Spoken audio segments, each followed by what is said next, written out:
a question from Mukul, who says, it's been over a month.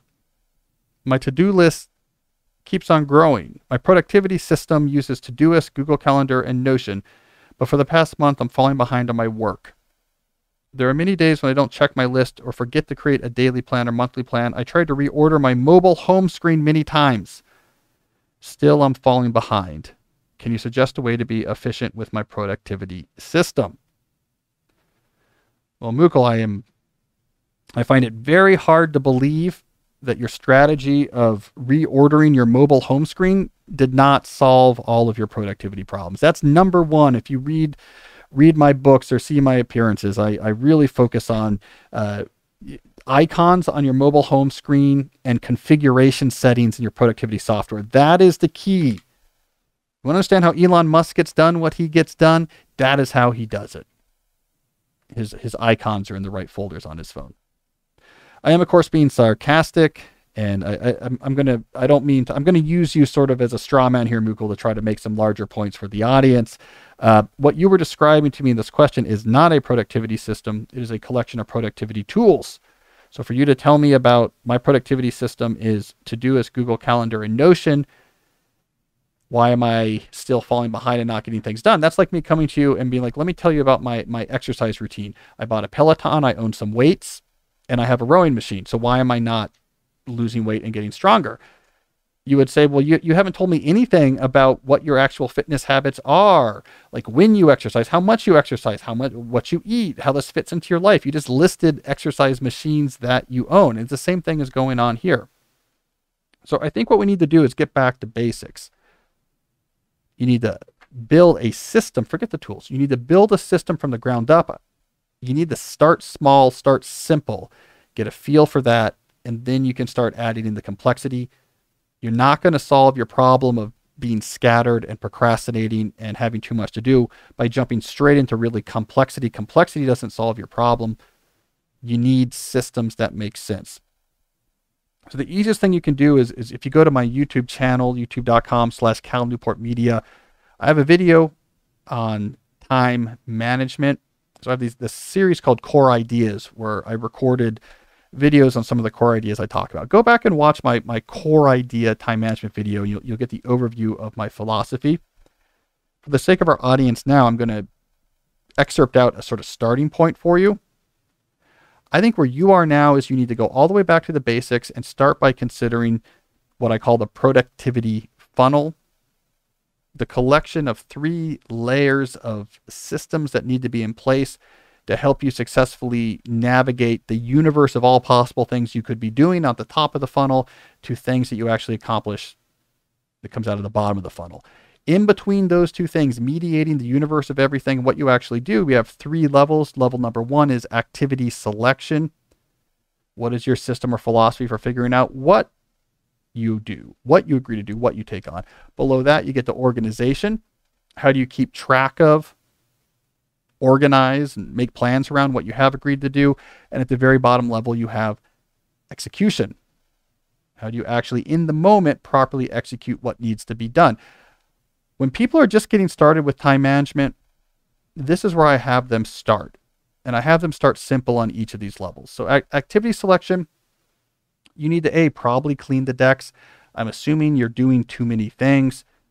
In a fit of ambition, you've just said, I'm going to learn this language. I'm going to become a YouTuber. I'm going to learn how to program. I'm going to get promotion over here. You can't cut that down. Let's cut this down to many fewer things and have some sort of coherent, simple but coherent philosophy for what you agree to, how many missions you actually want to be pursuing. Maybe you have one in your current job that you're pursuing to help you get promoted faster and one on your side hustle. Keep it simple. With organization, I mean, you have to keep track of and organize things. If you watch that video on YouTube, that's where I talk about multi-scale planning, daily, weekly, quarterly planning. So you could watch that video and you can start that. Or it could be as simple as just, I have a place where everything is written down. Simple Dave Allen capture. When new things come onto my plate, it gets captured. I jot it down. I have a notebook with me at all times, and I transfer that over to my list or my calendar. Nothing's forgotten. Everything's written down. You can start simple. Just have something working there. And when it comes to execution, How do you actually accomplish things when it's time to execute? This is where deep work matters. This is where time blocking matters. I'm working on one thing at a time. And when I'm doing this thing, I'm not also checking my phone. I'm also not also on YouTube. A lot of young people, Mukul, I don't know that you're young, but I'm just assuming from your elaboration that you are, have this rough approximation of productivity where they just throw a lot of frenetic activity at their day. I'm all over the place and I'm over here and I'm on YouTube and jumping over here. Now I'm doing a TikTok over here. Now I'm seeing this email over here. How you execute matters. Freneticism means nothing. Quantity of activity means nothing. What you produce is what matters. And the best way to produce is one thing at a time, giving it your full concentration. So start with the funnel: selection, organization, execution. Have an idea for each. I elaborated in that video.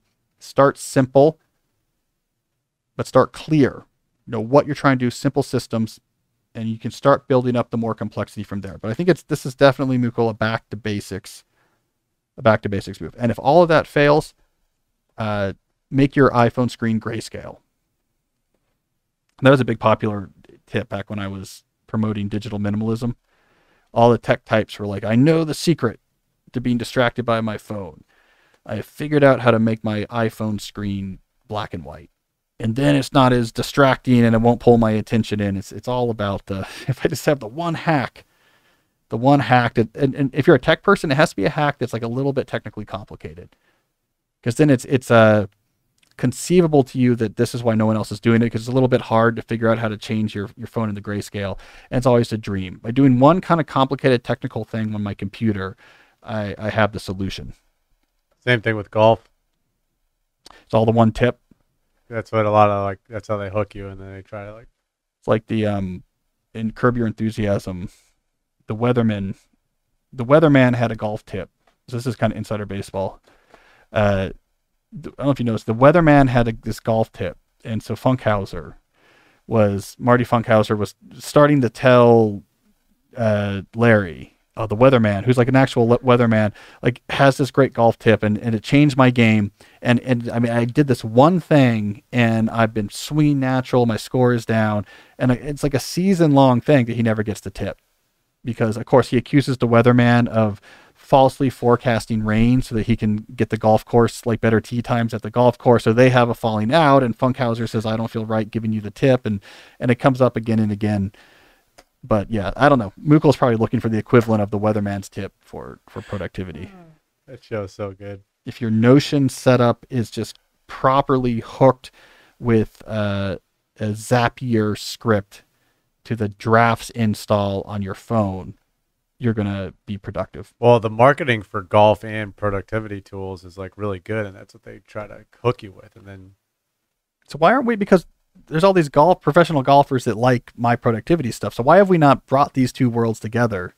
I think it's starting to. You get a lot of professional golfer. We've gotten a couple questions. Yeah. Some of them listen to you.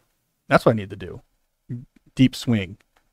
Somehow like meld those two worlds together. Do an infomercial. You can start with tennis too, because the City Open's going on right now. Walk over there. Yeah. That's not your card. Tennis players don't know me as much. I haven't really come across a lot of tennis players who are deep work people. It's similar to golf. I know. In terms of, What's the problem? Anyway. Yeah.